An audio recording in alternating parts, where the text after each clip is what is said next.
The United States presidential election of 1904 was the 30th quadrennial presidential election held on Tuesday, November 8, 1904. Incumbent President and Republican candidate Theodore Roosevelt, having succeeded to the presidency upon the assassination of William McKinley in September 1901, was elected to a term in his own right. During the election campaign, Republicans emphasized Roosevelt's success in foreign affairs and his record of firmness against monopolies. The nominee of the Democratic Party was Alton B.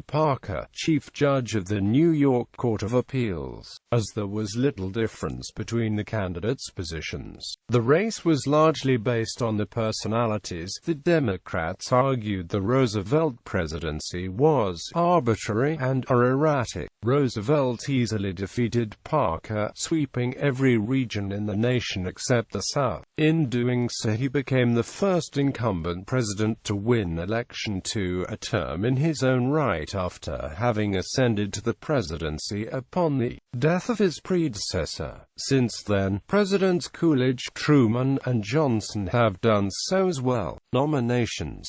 Republican Party nomination. Republican candidates. As Republicans convened in Chicago on June 21–23, 1904, President Theodore Roosevelt's nomination was assured. He had effectively maneuvered throughout 1902 and 1903 to gain control of the party to ensure it. A dump Roosevelt movement had centered on the candidacy of conservative Senator Mark Hanna of Ohio, but Hanna's death in February 1904 had removed this obstacle.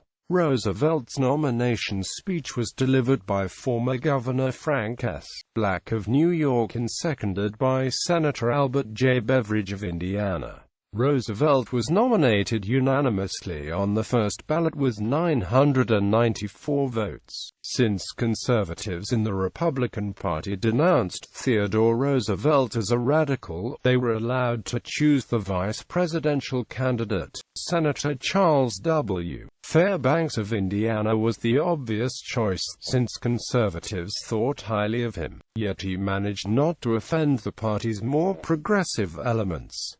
Roosevelt was far from pleased with the idea of Fairbanks for vice president. He would have preferred Representative Robert R. Hitt of Illinois, but he did not consider the vice presidential nomination worth a fight. With solid support from New York, Pennsylvania, and Indiana, Fairbanks was easily placed on the 1904 Republican ticket in order to appease the old guard. The Republican platform insisted on maintenance of the protective tariff, called for increased foreign trade, pledged to uphold the gold standard, favored expansion of the merchant marine, promoted a strong navy, and praised in detail Roosevelt's foreign and domestic policy. Source: U.S. President, Our Convention. Our campaigns. Source: U.S. Vice President, Our Convention. Our campaigns. Democratic Party nomination. Democratic candidates. In 1904, both William Jennings Bryan and former President Grover Cleveland declined to run for president. Since the two Democratic nominees of the past 20 years did not seek the presidential nomination, Alton B. Parker, a Bourbon Democrat from New York, emerged as the frontrunner. Parker was the chief judge of the New York Court of Appeals and was respected by both Democrats and Republicans in his state. On several occasions, the Republicans paid Parker the honor of running no one against him when he ran for various political positions. Parker refused to work actively for the nomination, but did nothing to restrain his conservative supporters, among them the sachems of Tammany Hall. Former President Grover Cleveland endorsed Parker. The Democratic Convention that met in St. Louis, Missouri, on July 6–9, 1904, has been called one of the most exciting and sensational in the history of the Democratic Party. The struggle inside the Democratic Party over the nomination was to prove as contentious as the election itself. Though Parker, out of active politics for 20 years, had neither enemies nor errors to make him unavailable, a bitter battle was waged against Parker by the more liberal wing of the party in the months before the convention. Despite the fact that Parker had supported Bryan in 1896 and 1900, Bryan hated him for being a gold Democrat. Bryan wanted the weakest man nominated, one who could not take the control of the party away from him. He denounced Judge Parker as a tool of Wall Street before he was nominated and declared that no self-respecting Democrat could vote for him. Inheriting Bryan's support was publisher, now Congressman, William Randolph Hearst of New York. Hearst owned 8 newspapers, all of them friendly to labor, vigorous in the trust-busting activities, fighting the cause of the people who worked for a living. Because of this liberalism, Hearst had the Illinois delegation pledged to him and a promise of several other states. Although Hearst's newspaper was the only major publication in the East to support William Jennings Bryan and bimetallism in 1896, he found that his support for Bryan was not reciprocated.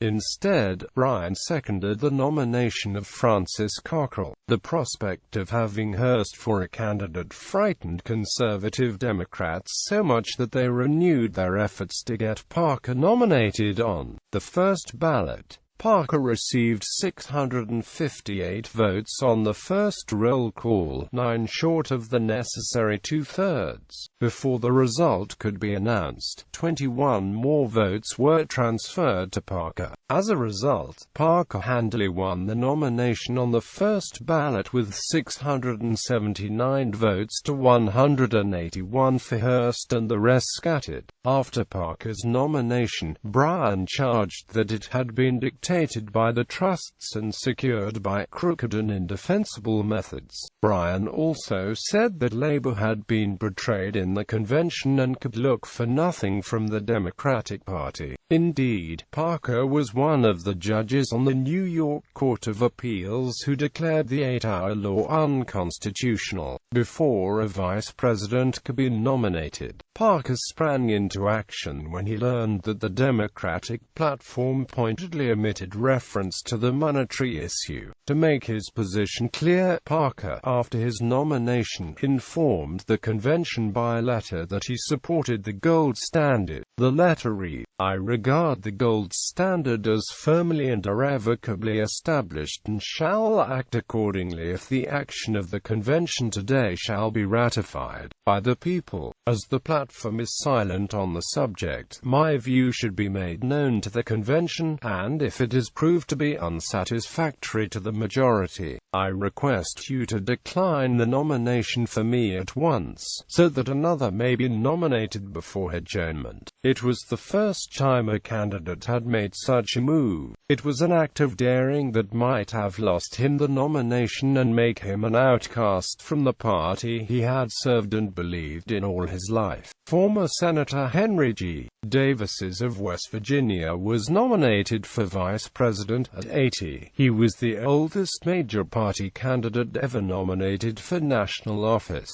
Davis had received the nomination because it was believed he could deliver his state for the Democrats. Davis had an honorable career in politics and was also a millionaire mine owner, railroad magnate, and banker. Parker protested against the rule of individual caprice, the presidential usurpation of authority, and the aggrandizement of personal power. But his more positive proposals were so backward-looking, such as his proposal to let state legislatures and the common law develop a remedy for the trust problem, that the New York World characterized the campaign as a struggle of conservative and constitutional democracy against radical and arbitrary republicanism. The Democratic platform called for reduction in government expenditures and a congressional investigation of the executive departments, already known to teem with corruption, condemned monopolies, pledged an end to government contracts with companies violating antitrust laws, opposed imperialism, insisted upon independence for the Philippines, and opposed the protective tariff. It favored strict enforcement of the 8-hour workday, construction of a Panama Canal, the direct election of senators, statehood for the Western territories, the extermination of polygamy, reciprocal trade agreements, cuts in the army, and enforcement of the civil service laws. It condemned the Roosevelt administration in general as spasmodic, erratic, sensational, spectacular, and arbitrary. Source: U.S. President D. Convention. Our campaigns. Socialist Party nomination. The election of 1904 was the first election in which the Socialist Party participated. The Socialist Party of America was a highly factionalized coalition of local parties based in industrial cities and usually was rooted in ethnic communities, especially German and Finnish. It also had some support in old populist rural and mining areas in the West. Prominent socialist Eugene V. Debs was nominated for president and Benjamin Hanford was nominated for vice president. General election. Campaign. The campaigning done by both parties was much less vigorous than it had been in 1896 and 1900. The campaign season was pervaded by goodwill, and it went a long way toward mending the damage done by the previous class war elections. This was due to the fact that Parker and Roosevelt, with the exception of charisma, were so similar in political outlook. So close were the two candidates that few differences could be detected. Both men were for the gold standard, though the Democrats were more outspokenly against imperialism. Both believed in fair treatment for the Filipinos and eventual liberation, and both believed that labor unions had the same rights as individuals before the courts. The radicals in the Democratic Party denounced Parker as a conservative. The conservatives in the Republican Party denounced Theodore Roosevelt as a radical. During the campaign, there were a couple of instances in which Roosevelt was seen as vulnerable. In the first place, Joseph Pulitzer's New York World carried a full-page story about alleged corruption in the Bureau of Corporations. President Roosevelt admitted certain payments had been made, but denied any blackmail.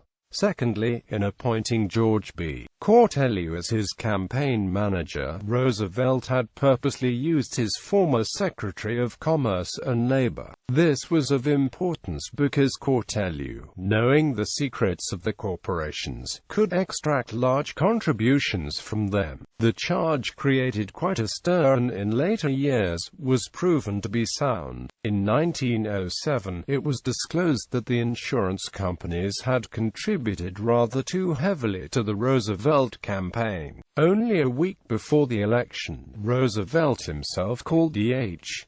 Harriman, the railroad king, to Washington, D.C., for the purpose of raising funds to carry New York. Insider money, however, was spent on both candidates. Parker received financial support from the Morgan banking interests, just as Bourbon Democrat Cleveland had before him. Thomas W. Lawson, the Boston millionaire, charged that New York State Senator Patrick Henry McCarran, who brought out Judge Parker for the nomination, was on the payroll of Standard Oil as political master mechanic at $20,000 a year. He also claimed that Parker was the chosen tool of Standard Oil. Lawson offered Senator McCarran $100,000 if he would disprove the charge. According to one account, no denial of the charge was ever made by the senator. One paper even referred to McCarran as the Standard Oil serpent of Brooklyn politics. Results: Theodore Roosevelt won a landslide victory, taking every northern and western state. Roosevelt was the first Republican to carry the state of Missouri since 1868. In voting Republican, Missouri repositioned itself from being associated with the Solid South to being seen as a bellwether swing state throughout the 20th century. The vote in Maryland was extremely close. For the first time in that state's history, secret paper ballots, supplied at public expense, and without political symbols of any kind, were issued to each voter. Candidates for electors were listed under the presidential and vice presidential candidates for each party. Voters were free to mark the ballots for up to 8 candidates of any party. While Roosevelt's victory nationally was quickly determined, the election in Maryland remained in doubt for several weeks. On November 30, Roosevelt was declared the statewide victor by just 51 votes. However, as voters had voted for individual presidential electors, only one Republican elector, Charles Bonaparte, survived the tally. The other 7 top vote recipients were Democrats.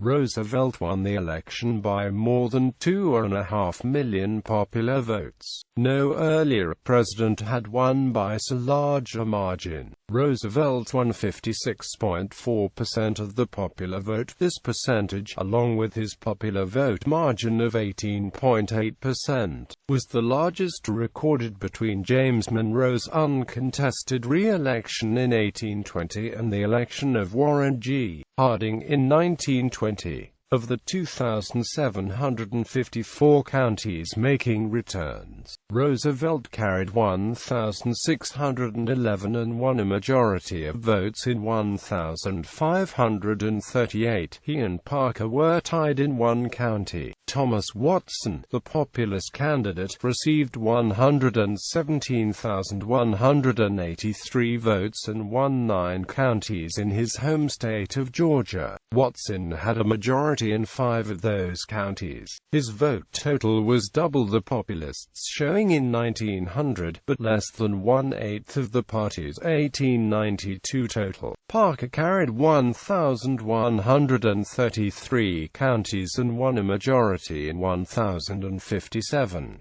The distribution of the vote by counties reveals him to have been a weaker candidate than William Jennings Bryan, the party's nominee 4 years earlier, in every section of nation, except for the Deep South where Democratic dominance remained, due in large part to pervasive disfranchisement of blacks, remained strong. In 17 states, the Parker-Davis ticket failed to carry a single county, and outside the South carried only 84. Source: Lippi, David. 1904 Presidential Election Results. Dave Lip's Atlas of U.S. Presidential Elections. Retrieved July 28, 2005. Source: Electoral College Box Scores 1789 to 1996. National Archives and Records Administration. Retrieved July 31, 2005. Geography of Results. Cartographic Gallery. Results by state. Close states. Margin of victory less than 5%. Maryland 0.02%. Kentucky 2.69%. Missouri 3.90%. Margin of victory between 5% and 10%. Delaware 9.94%. Statistics. Counties with highest percent of vote. Keweenaw County, Michigan 94.55%. Mercer County, North Dakota 93.68%. Logan County, North Dakota 93.61%. McIntosh County, North Dakota 92.70%. Zapata County, Texas 92.48%. Counties with highest percent of vote. Horry County, South Carolina 100.00%. Georgetown County, South Carolina 100.00%. Fairfield County, South Carolina 100.00%. Madison Parish, Louisiana 100.00%. Potter County, Texas 100.00%. Counties with highest percent of vote. Glasscock County, Georgia 69.38%. McDuffie County, Georgia 58.59%. McIntosh County, Georgia 56.55%. Jackson County, Georgia 55.29%. Johnson County, Georgia 53.05%.